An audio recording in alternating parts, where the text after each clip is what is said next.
Hola hermanos, ¿qué tal? Buenos días a todos. Gracias a Dios porque a través de este medio podemos continuar escuchando la palabra de Dios y es allí donde vamos a ir en este momento. Vamos a abrir nuestras Biblias en Génesis capítulo número 36. Génesis capítulo 36, hoy nos corresponde meditar en este capítulo de Génesis en la exposición que hemos estado llevando de este libro. Y sí, si ya tienes abierta ahí tu Biblia, Génesis 36 es la genealogía de Esaú. Muchos nombres, muchas familias, muchas personas. ¿Qué podemos aprender aquí? Y bueno, aunque no lo parezca de entrada al ver este capítulo, pero es muy importante para el desarrollo de la historia de redención de la cual hemos estado hablando ya por mucho tiempo, por muchos meses, hablando los últimos capítulos acerca de Jacob. Y es aquí donde este capítulo 36 es como un puente en esta historia que hemos estado mirando para hablar ahora de los descendientes de Jacob.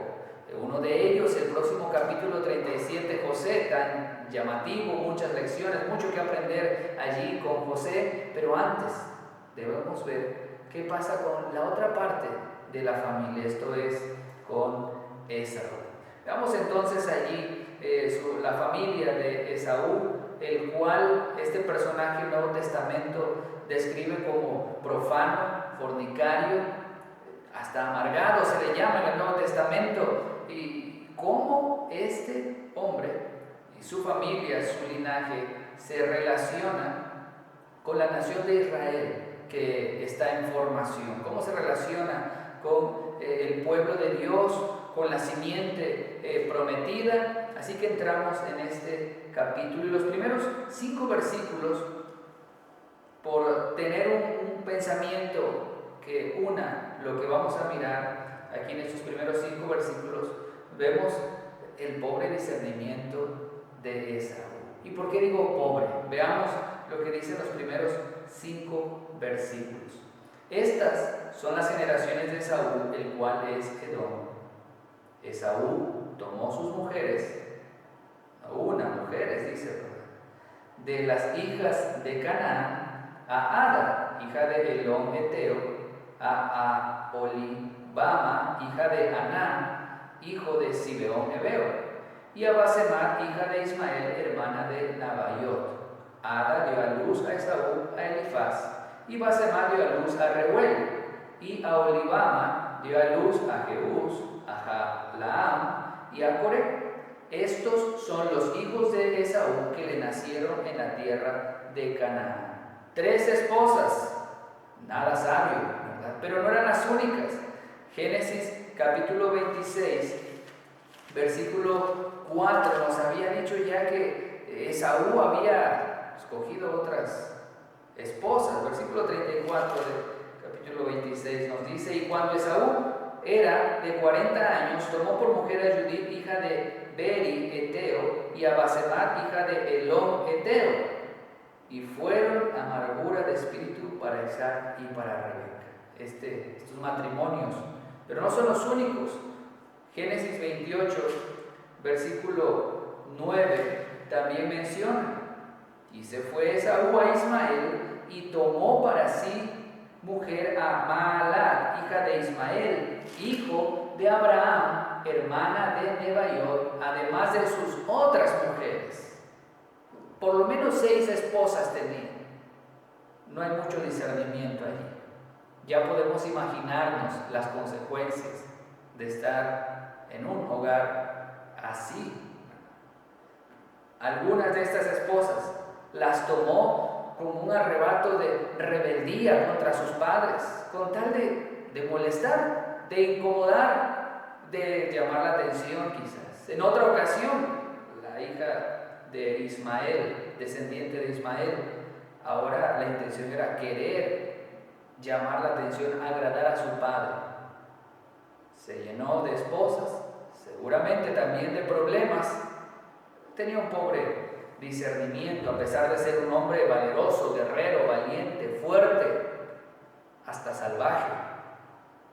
Pero no es lo único que nos dice capítulo 36. Eso solamente es la introducción de este capítulo, versículos del 6 al 8, que son más bien como una especie de resumen de su historia de los últimos años.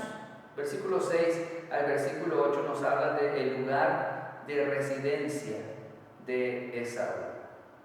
Y Esaú tomó sus mujeres y sus hijos y sus hijas y todas las personas de su casa y sus ganados y todas sus bestias y todo cuanto había adquirido en la tierra de Canaán, y se fue a otra tierra, separándose de Jacob su hermano, porque los bienes de ellos eran muchos y no podían habitar juntos, ni la tierra en donde moraban los podía sostener a causa de sus ganados.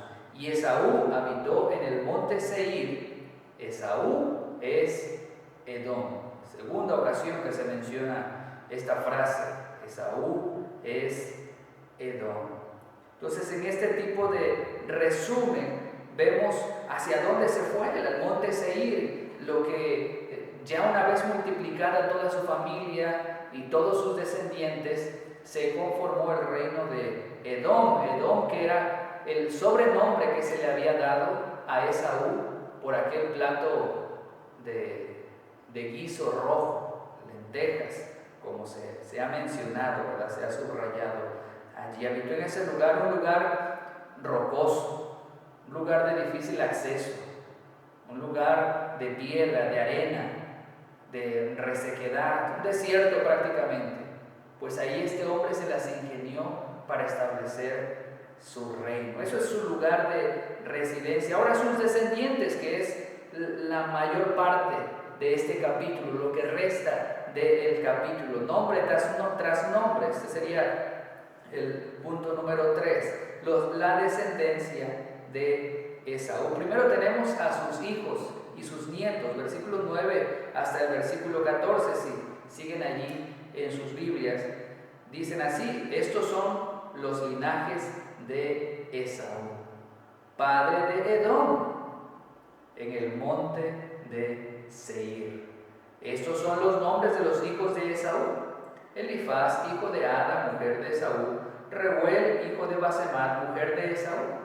Y los hijos de Elifaz fueron Temán, Omar, Sefo, Gatam y Cenaz. Y Timna fue concubina de Elifaz, hijo de Esaú, y ella le dio a luz a Amalek. Estos son los hijos de Ada, mujer de Esaú. Los hijos de Reuel fueron Nahat, Sera, Sama y Misa. Estos son los hijos de Basemat, mujer de Esaú. Estos fueron los hijos de Aholibama, mujer de Esaú, hija de Aná, que fue hijo de Sibeón.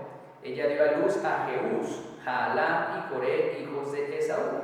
Muchos nombres, difíciles de pronunciar, más difíciles de memorizar. No son versículos para aprender en la escuela dominical, pero llama la atención aquí dos. Ya uno es mencionado: Edom, los edomitas, conocidos.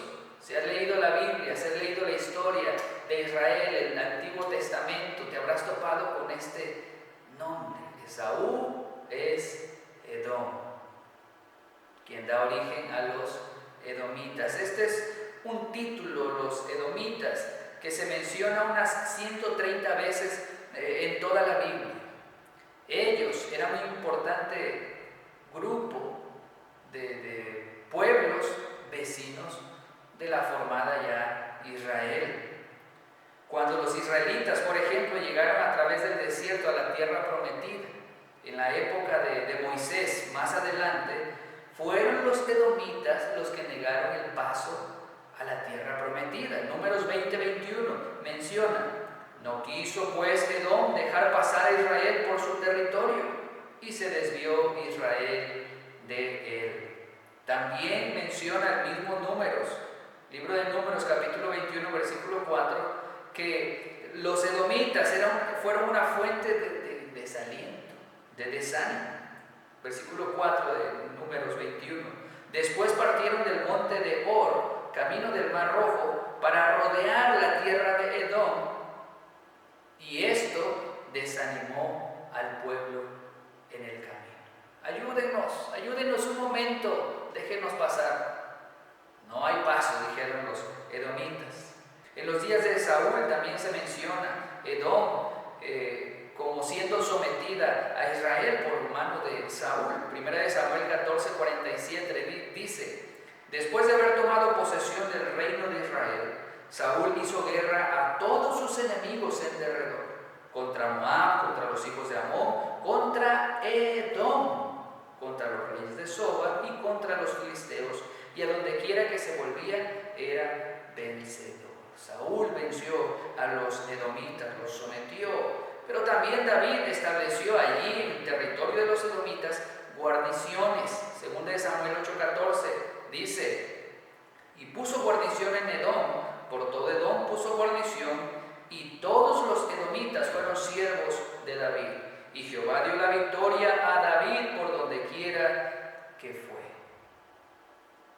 El mayor servirá al menor, había dicho Dios a Isaac y Rebeca en la profecía sobre sus hijos, y lo vemos en cumplimiento allá con David.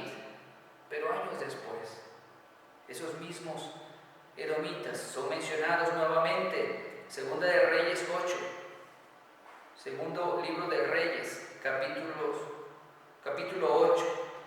En el 5.º año de Jorán, hijo de Acab, rey de Israel, y siendo Josafat, rey de Judá, comenzó a reinar Jorán, hijo de Josafat, rey de Judá. De 32 años era cuando comenzó a reinar, y 8 años reinó en Jerusalén. ¿Y qué pasó con este rey? Bueno, él anduvo en el camino de los reyes de Israel, como hizo la casa de Acab, porque una hija de Acab fue su mujer, e hizo lo malo ante los ojos de Jehová. Con todo eso, Jehová no quiso destruir a Judá por amor a David su siervo, porque había prometido darle lámpara a él y a sus hijos perpetuamente. ¿Y qué pasó en ese tiempo? Porque el pecado y la maldad tienen sus consecuencias. Bueno, en el tiempo de él, de este rey, se rebeló Edom contra el dominio de Judá y pusieron rey sobre ellos. Joram, por tanto, pasó a Zair y todos sus carros con él, y levantándose de noche atacó a los de Edom, los cuales le habían sitiado, y a los capitanes de los carros, y el pueblo huyó de sus tiendas. No obstante, Edom se libertó del dominio de Judá hasta hoy. Estaba bajo el dominio de David, incluso de Saúl, pero por el pecado de los israelitas se liberaron, quitaron el yugo de sobre ellos. También los profetas hablaron sobre y en contra de Edom. Por ejemplo, Jeremías 49, versículo 15 al versículo 18. He aquí yo te haré pequeño entre las naciones. Esto es la profecía de Dios sobre Edom, menospreciado entre los hombres. Tu arrogancia te engañó y la soberbia de tu corazón. Tú que habitas en cavernas de peñas, Seir, lugar rocoso, que tienes la altura del monte, aunque alces como águila tu nido, de allí te haré descender, dice Jehová, y se convertirá Edom en desolación. Todo aquel que pasare por ella se asombrará y se burlará de todas sus calamidades, como sucedió en la destrucción de Sodoma y de Gomorra y de sus ciudades vecinas, dice Jehová, así no morará allí nadie, ni la habitará hijo de hombre. Esto dice Jehová sobre Edom. Ezequiel 25, versículo 12 al 14. Así ha dicho Jehová el Señor por lo que hizo Edom, tomando venganza de la casa de Judá, pues delinquieron en extremo y se vengaron de ellos. Por tanto, así ha dicho Jehová el Señor, yo también extenderé mi mano sobre Edom y cortaré de ella hombres y bestias y la asolaré. Desde Temán hasta Dedán caerá en la espada, y pondré mi venganza contra Edom en manos de mi pueblo Israel. Y harán en Edom según mi enojo y conforme a mi ira. y conocerán mi venganza, dice Jehová el Señor. Es lo que dice la historia, los profetas, sobre los edomitas. Otro nombre allí que llama la atención entre los hijos y los nietos de Esaú, en el capítulo 36 donde estamos, Génesis. Los amalecitas. Amalecitas, otro nombre muy mencionado constantemente en la historia de Israel. Los descendientes de Amalek, en cuanto a los amalecitas, tendrían una lucha permanente contra los israelitas. Cuando los israelitas salieron de Egipto, los amalecitas los atacaron en el camino hacia el monte Sinaí. Este ataque fue un ataque sin provocación. Solo vieron la oportunidad de hacer menos a los israelitas y lo hicieron. No estaban ni siquiera cerca de donde ellos vivían, solo lo vieron a lo lejos y quisieron atacarlos. No solo eso, sino que atacaron a los más débiles, a los niños, a los ancianos. Era un acto cruel, era un deseo del corazón de los amalecitas de hacer daño a esa pobre gente que va ahí huyendo, buscando su hogar. Muchos años después también, un descendiente de Amalek llamado Amán intentó aniquilar a todos los judíos que vivían en Persia. Muchos años después, un descendiente de los amalecitas intentó aniquilar a todo israelita que se le pusiera enfrente, por lo menos los que él conocía allí donde él habitaba. Esto fue en los tiempos de Esther. En esa ocasión Dios salvó a los israelitas de una manera milagrosa, de una manera extraordinaria, pero lo hizo de manos de un amalecita. El Señor determinó que llegará el día en que borrará el nombre de Amalek por su espíritu anti-Israel. Por ese espíritu de cada oportunidad que tenía uno de sus descendientes, vamos a atacar a Israel. Dios dijo lo siguiente en Éxodo 17, versículo 14, versículo 16. Y Jehová dijo a Moisés: escribe esto para memoria en un libro, y di a Josué que del todo tengo que raer la memoria de Amalek de debajo del cielo. Versículo 15. Y Moisés edificó un altar y llamó su nombre Jehová Nisi. Y dijo: por cuanto Jehová lo ha jurado, Jehová tendrá guerra contra Amalek de generación en generación. No los vamos a encontrar en la historia más adelante. Van a aparecer nuevamente. ¿Y de dónde son esos enemigos que de pronto nos encontramos en la historia?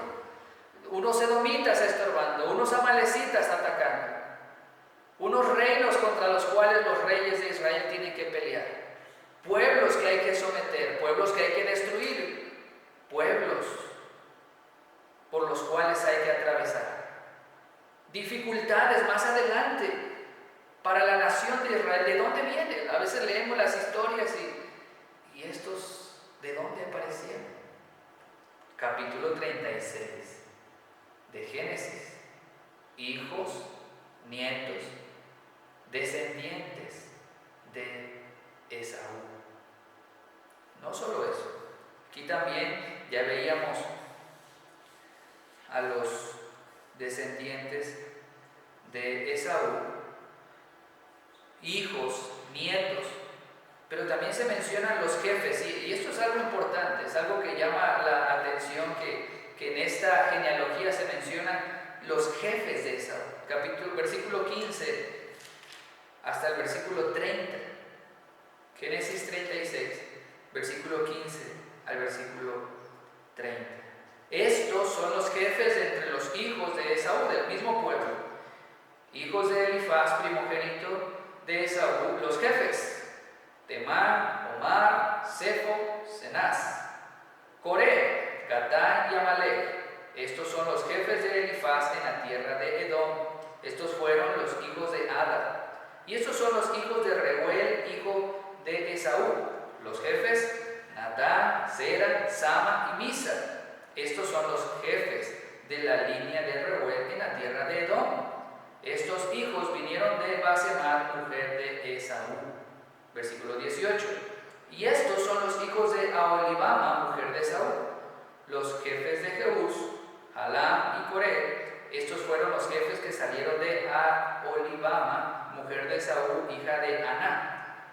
19. Estos pues son los hijos de Esaú y sus jefes. Él es Edom. Estos son los hijos de Seir, Oreo, moradores de aquella tierra: Lotán, Sobal, Sibeo, Aná, Disón, Ezer y Disán. Estos son los jefes de los Oreos, hijos de Seir, en la tierra de Edom. Los hijos de Lotán fueron Ori y Emán, y Timna fue hermana de Lotán. Los hijos de Sobal fueron Albán, Manaat, Ebal, Sefo y Onán. Y los hijos de Sibeón fueron Aja y Aná. Este Aná es el que descubrió manantiales en el desierto, oasis, cuando apacentaba los asnos de Sibeón su padre. Los hijos de Aná fueron Disón y Aholibama, hija de Aná. Estos fueron los hijos de Disón: Emadán, Esbán, Itrán y Querán. Y estos fueron los hijos de Ezer: Bilán, Saabán y Acán. Estos fueron los hijos de Disán: Uz y Arán. Y estos fueron los jefes de los Coreos. Los jefes: Lotán, Sobal, Sibeón, Aná, Disón, Ezer y Disán. Estos fueron los jefes de los Coreos por sus mandos en la tierra de Seir. Nombres difíciles, nombres de pronunciar. Son los nombres de los propios descendientes de los hijos de Esaú, que se constituyeron como jefes. Y se menciona una y otra vez una palabra. Un comentarista dice lo siguiente respecto a esta lista de jefes en el pueblo de Esaú. Lo que realmente es importante en esta lista es que en una edad considerablemente temprana, los descendientes de Esaú ocuparon posiciones de preeminencia y honor. El término aluf, que es el término jefe que nosotros encontramos aquí, podría significar quiliarca. Quiliarca significa regidor sobre 1000. Estos jefes, estos quiliarcas, estos gobernadores, un tipo de gobernadores, según la idea que tenemos hoy en día nosotros, eran hombres y mujeres que gobernaban sobre 1000 familias o sobre muchas familias. Había una organización. Como decía, es un tipo de gobernador regional sobre familias. Y esto nos habla. Aparentemente no dice nada. Moisés estaba durmiendo cuando escribía y ya no sabía ni lo que ponía, repetía nombres, algunos nombres se repiten. Y bueno, con 6 esposas y con un montón de hijos, pues los nombres se debían repetir, pero no tenían tanta imaginación para poner nombres. Y una sílaba, 2 sílabas, ya lo vemos allí. Pero esta lista, sin importancia aparente, nos habla de la grandeza, la multitud de gente que surgió y también todo lo que conquistó Esaú. No todos eran en esos pueblos hijos directos de Esaú. Muchos eran pueblos que él conquistó, pueblos que él estaba, sobre los cuales él le correspondió reinar y se organizó. ¿Cómo puedo estar sobre familias? ¿Cómo puedo regir sobre todo ese gran desierto? Edom, desde Seir, con jefes, con gobernadores, y lo hizo. Además de los jefes que ya se mencionaron aquí en esta también tenía reyes. Versículo 31 al 39 menciona los reyes de Edom. Versículo 31, y los reyes que reinaron en la tierra de Edom, antes que reinase rey sobre los hijos de Israel, una anotación muy importante de Moisés, antes de que hubiera rey en Israel, antes de que la nación de Israel existiera como tal, los reyes de Edom fueron Bela, hijo de Beor, reinó en Edom, y el nombre de su ciudad fue Dinaba. Murió Bela y reinó en su lugar Jobad, hijo de Sera de Borsa. Murió Jobad y en su lugar reinó Usán, de tierra de Temán. Murió Usán y reinó en su lugar Hadad, hijo de Bedad, el que derrotó a Madián en el campo de Moab. Y el nombre de su ciudad fue Abid. Y murió Hadad y en su lugar reinó Samla de Marseca. Y murió Samla y reinó en su lugar Saúl de Rehobot junto al Éufrates. Y murió Saúl y en su lugar suyo reinó Baal-Hanán, hijo de Acbor. Y murió Baal-Hanán, hijo de Acbor, y reinó Hadad en lugar suyo. Y el nombre de su ciudad fue Pau, y el nombre de su mujer Betabel, hija de Matred, hija de Mesá.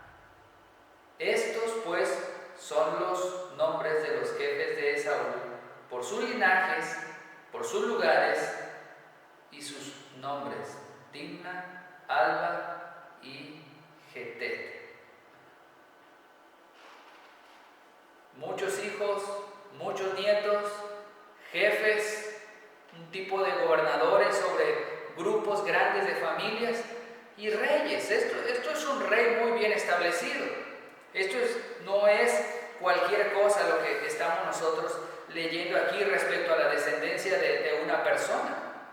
Y pensando en los reyes allá en Génesis 17:6, en el pacto que Dios hace con Abraham, Dios le promete a Isaac que proveerá reyes. Se esperaría que entonces estos reyes por los cuales Dios va a reinar sobre Israel, sobre su pueblo, estas promesas que Dios está haciendo, pues entonces Israel es el que debe ser la nación. Israel debe tener rey, Israel debe ser el pueblo prominente, Israel debe ser la gran nación. Israel debe tener grandes líderes. Israel debe estar al frente, pero no, estamos hablando de Esaú, de su descendencia y del reino que surgió de él. Nosotros tenemos el cumplimiento respecto al rey de Israel, pues primero allá con Saúl, que sabemos cómo terminó Saúl. Si acaso David y Salomón, que llegaron a unir el reino, y más adelante también se dividió y este tipo de cosas, pero el concepto de un rey era algo importante, el cómo Dios va a guiar a su pueblo.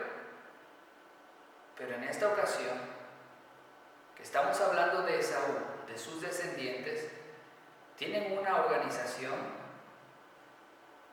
perfecta y reyes. Nos habla de la grandeza de esta familia. La grandeza hasta donde había llegado Edom. Y si ponemos esto en contexto de la simiente de la mujer, Génesis 3:15, simiente de Satanás, simiente de la mujer. Posteriormente, en Isaac tiene 2 hijos. Dios ama a Jacob, Dios escoge, Dios elige a Jacob. Ambos eran igual, ninguno valía más que otro. Pecadores, descendientes de Adán. Dios decide tomar a Jacob y proseguir con la simiente de la mujer para traer a aquel que destruirá al diablo. En ese contexto, que según Pablo allá en Romanos 9:13, a Jacob amé, mas a Esaú aborrecí. Pues en el capítulo 36 que estamos observando en Génesis, tenemos al aborrecido. Pues ese aborrecido, ese que ha sido, o más bien, el que no ha sido considerado, pues él está bendecido. Él ha prosperado. Se convierte en una nación grande, llena de jefes, llena de familias, llena de reyes. Y la simiente de la mujer. ¿Y qué de ellos? ¿Y qué de Israel? ¿Y qué con sus hijos?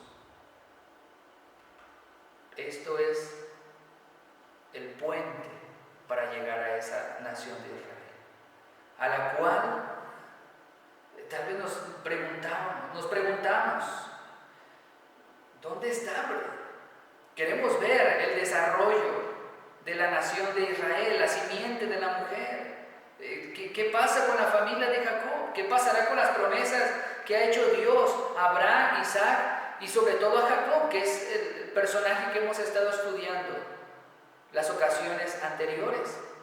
¿Y qué de su familia? Ya vimos que Esaú creció y sí, la importancia de los reyes y nombres que van a surgir más adelante en la historia. Bueno, eso es lo que tendremos precisamente en los próximos capítulos. Aquí tenemos un capítulo para el desarrollo de la familia de Esaú. Se dice mucho, se mencionan a muchas personas, pero es un capítulo importante, un capítulo valioso, un capítulo digno de considerar como toda la Escritura. Sin embargo, el resto de Génesis, por lo menos, pensando en Génesis, nos va a hablar de los descendientes de Jacob. Un poco más pausado, un poco más calmado. Sí nos va a decir no solo las cosas buenas, también los desaciertos, también graves errores, y cómo cada detalle, cada persona, cada acontecimiento es un escalón más en el desarrollo no solo de la nación de Israel, sino del plan de redención, el plan de Dios eterno. ¿Qué aprendemos de este capítulo entonces? ¿Con qué podemos quedarnos? Con los nombres, claro está que ni modo de aprendérselos, ¿verdad? Si acaso Esaú, edomitas, amalecitas. Pero ¿qué aprendemos? Bueno, primero, en este capítulo, a manera de conclusión, de aplicación, que nos lleve a la reflexión y al pensamiento, primero, el interés de Dios y las implicaciones del desarrollo de la historia humana en general. En general. Israel no simplemente apareció de la nada. Israel no es algo que a Dios se le ocurrió de pronto. Hay un contexto. Había una familia alrededor de Jacob, así como alrededor de Isaac. Naciones alrededor de Israel. Israel se forma, bueno, otras naciones se están formando. ¿De dónde va a salir aquellos pueblos que fueron un estorbo en la huida de Egipto? Aquí tenemos el origen. Por eso aparece aquí en esta porción. No podía estar en ningún otro lado. Pero también el registro bíblico de hombres o de nombres que la mayoría pues no vamos a volver a escuchar. Alguno que otro, pero la mayoría de todos estos nombres no los volveremos a ver, a mencionar, a leer. Lo cierto es que esto nos recuerda el registro que hace Dios de todos, no nada más de su pueblo. Dios reina sobre toda su creación, sí sobre su pueblo, sí hoy sobre la iglesia, pero Dios sabe exactamente todo cuanto existe. Aquí está. Aparte de Jacob, aparte de sus hijos, todos estos personajes, Dios tiene sus libros, Dios está anotando, Dios está escribiendo, Dios tiene un registro, y todos esos están abiertos y se están llenando y se están llenando. Si un día Esos libros serán abiertos y un día Dios abrirá su mente, su corazón, y todo hombre que haya existido, ahí se dejará descubierto sus obras. ¿Simiente de quién fueron? Hijos de Abraham, hijos de Satanás. Personas de fe o hijos del diablo. Apocalipsis 20, versículo 11 al 15 dice: y vi un gran trono blanco y al que estaba sentado en él, de delante del cual huyeron la tierra y el cielo, y ningún lugar se encontró para ellos. Y vi a los muertos, grandes y pequeños, de pie ante Dios, y los libros fueron abiertos. Y otro libro fue abierto, el cual es el libro de la vida, y fueron juzgados los muertos por las cosas que estaban escritas en esos libros, según sus obras.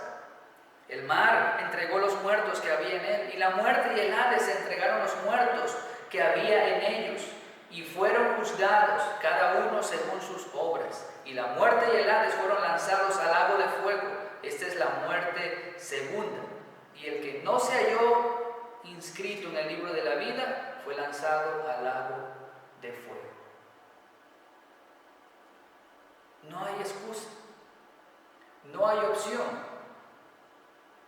Unos están en el libro de la vida y otros simplemente están en los registros de Dios. Y a Dios no se le va a olvidar, no se le va a pasar. ¿Tú de dónde eres? ¿Eras del pueblo? Si eras creyente o no eras creyente, híjole, por suerte pues te toca ir con los de la derecha, los del libro de la vida. Dios sabe quién es quién. Dios sabe quién es su pueblo, quién no es su pueblo. No hay punto intermedio. Dios tiene un registro y para muestra este tipo de genealogías, series de nombres. Vemos también la irreligiosidad y la degeneración que existía en Esaú y sus descendientes. Desde Esaú, y bueno, ya vemos el resultado con sus hijos, los amalecitas, por ejemplo. Eran verdaderos adoradores de demonios que se convirtieron en enemigos implacables del pueblo de Dios. Génesis 3:15, descendencia de la mujer, descendencia de la serpiente. Así lo vemos. Y este es un ejemplo claro, los descendientes de Esaú. Vemos también la importancia de los detalles que parecerían insignificantes. Aquel plato de lentejas, un plato de comida para papá, todos esos detalles que a veces pasamos por alto forman parte de un gran plan, forman parte de profecías, parte de promesas hechas por Dios a su pueblo. Y también profecías sobre quienes no son su pueblo. Todo detalle cuenta, todo pequeño nombre, toda sílaba, todo cuanto se diga en la palabra de Dios, todo cuanto Dios haya hablado, se cumple, se ha cumplido, se cumple o se cumplirá. A Dios no se le pasa nada por alto. Ese es nuestro Dios. Aunque la diferencia entre Jacob y Esaú se describe con grandes detalles, al final, y es la gran lección en esta ocasión que nosotros tenemos, es esta, la necesidad de la gracia de Dios. Aquí no estamos hablando de la familia de un hombre bueno y la familia de un hombre malo. No estamos hablando de Jacob, o hemos estado hablando de Jacob como un superhéroe cristiano y Esaú el villano, el malo de la historia. No. Estos personajes, estos nombres, estas historias entrelazadas, partes de una gran historia de redención, nos llevan y nos hablan de la necesidad de la gracia de Dios. Si somos claros y sinceros, Jacob no era muy distinto de su hermano Esaú. Llevaban la misma sangre. Ambos eran hijos de Adán. Ambos eran pecadores. Y todos los capítulos anteriores nos han dejado ver claro esto en Jacob. No hay duda.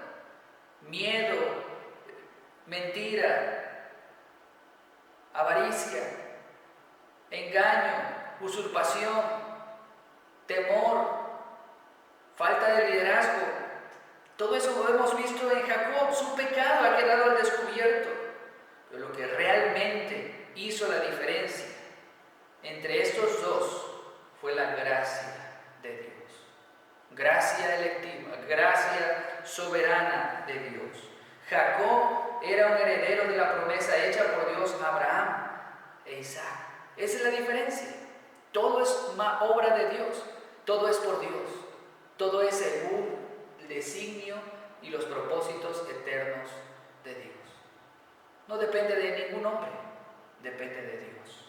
Depende de Dios, siempre fue así, siempre ha sido así. Dios escogió soberanamente a Jacob para seguir su plan a través de él. Esaú se engrandeció, creció mucho, pero Jacob es quien será bendecido por Dios. Ahí está la diferencia. Ahí está el punto donde podemos entender lo que está sucediendo. Esaú es grande, grande, como el mismo desierto donde está viviendo. Jacob, sin embargo, él no habla de grandeza tal vez. Pero la historia de Jacob, su descendencia, su familia, conduce hacia el Salvador, nuestro Señor Jesucristo. Y este tipo de elección, esto que ha hecho Dios entre Esaú y Jacob, esto no es injusticia, esto es gracia. Gracia derramada a los hijos de Dios. Gracias a los que Él escogió.